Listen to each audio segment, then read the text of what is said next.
Hello বন্ধুরা, জ্ঞানজ্যোতি coaching সেন্টারের পক্ষ থেকে তোমাদের সকলকে জানাই স্বাগত।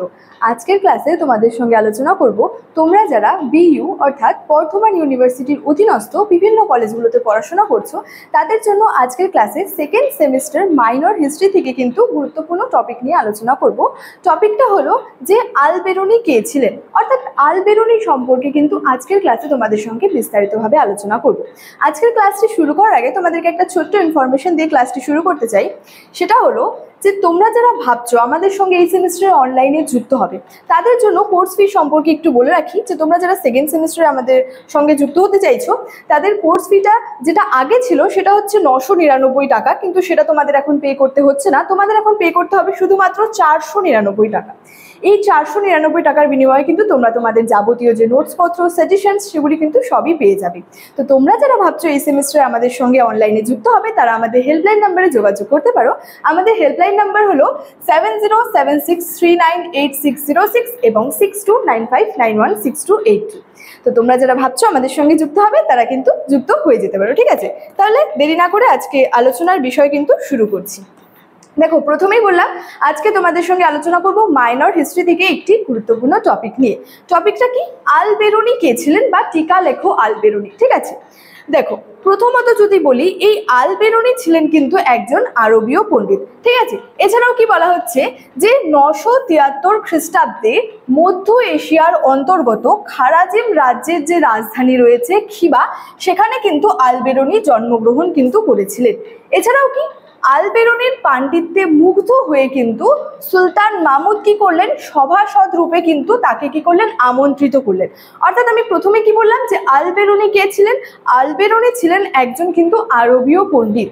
তো তিনি মূলত যে মধ্য এশিয়ার যে খারাজিম রাজ্যের যে রাজধানী ছিল খিবা, সেখানে কিন্তু তিনি জন্মগ্রহণ করেছিলেন এবং মূলত তিনি কিন্তু ভারতে এসে বেশ কিছু সময় বা বলা যায় যে বেশ কয়েক বছর কিন্তু ভারতে অতিবাহিত কিন্তু করেছিলেন।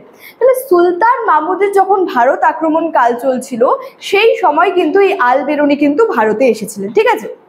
দেখো, এখানে বলাই হয়েছে যে আলবেরুনির পাণ্ডিত্যে মুগ্ধ হয়ে কিন্তু সুলতান মাহমুদ যে ছিলেন তিনি কিন্তু তাকে তার সভাসদ রূপে কিন্তু আমন্ত্রণ জানিয়েছিলেন।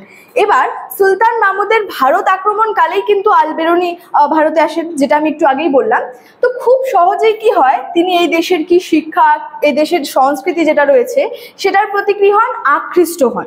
অর্থাৎ আলবেরুনি যেহেতু ভারতে এসেছিলেন তো তিনি খুব সহজেই কি হলো, এই দেশের শিক্ষা ব্যবস্থার প্রতি বা কি সংস্কৃতি রয়েছে সেটার প্রতি কিন্তু খুব সহজেই তিনি কি হন, আকৃষ্ট হয়ে যান এবং তিনি ভারত সম্পর্কে কি করলেন, বহু তথ্য লিপিবদ্ধ করলেন। কোথায় করলেন? তার তহকিত-ই-হিন্দ যে গ্রন্থটি রয়েছে সেখানে কিন্তু তার যে ভারত সম্পর্কে যে অভিজ্ঞতা রয়েছে সেটা কিন্তু তিনি কিন্তু লিপিবদ্ধ করলেন। বলছে এই গ্রন্থ থেকে এই দেশের রাজনৈতিক, সামাজিক, সাংস্কৃতিক সম্পর্কিত বহু তথ্য জানা সম্ভবপর হয়ে থাকে। অর্থাৎ আলবেরুনির যে গ্রন্থটি রয়েছে তহকিত-ই-হিন্দ, এই গ্রন্থটি থেকে কিন্তু বিভিন্ন তথ্য সম্পর্কে জানা যায়। সেই সময়ের সামাজিক অবস্থা ভারতের কেমন ছিল, রাজনৈতিক অবস্থা কেমন ছিল, সেই সময় ভারতের সংস্কৃতি কেমন ছিল, এই সমস্ত গুরুত্বপূর্ণ তথ্য সম্পর্কে কিন্তু জানা যায় তার গ্রন্থটি থেকে। এছাড়াও কি জানা যায়? তার গ্রন্থ থেকে জানা যায় উত্তর ভারতের একাধিক যে ক্ষুদ্র ক্ষুদ্র রাজ্য রয়েছে, অর্থাৎ ছোট ছোট যে সমস্ত রাজ্যগুলি রয়েছে সেগুলির কথাও কোথা থেকে জানা যায়, তার গ্রন্থ থেকে। তাহলে তার গ্রন্থটি কতটা গুরুত্বপূর্ণ সেটা কিন্তু বোঝাই যাচ্ছে এই সমস্ত তথ্যগুলির উপর ভিত্তি করে। এছাড়াও কি এই রাজ্যগুলি এই সমস্ত রাজ্যগুলি পরস্পর বিবাদমান ছিল। এছাড়াও তারা বৈদেশিক আক্রমণ প্রতিহত করার কোনো পরিকল্পনাও গ্রহণ করতে পারেনি। তো সবশেষে কি বলা যায় যে এই গ্রন্থটি ভারতের ইতিহাস জানার ক্ষেত্রে কিন্তু একটা অমূল্য সম্পদ, যেটা আমি প্রথমেই বললাম যে তার এই গ্রন্থটি কিন্তু ভারতের ইতিহাস জানার ক্ষেত্রে খুবই গুরুত্বপূর্ণ একটি গ্রন্থ, যেই গ্রন্থটি ছিল হচ্ছে তহকিত-ই-হিন্দ।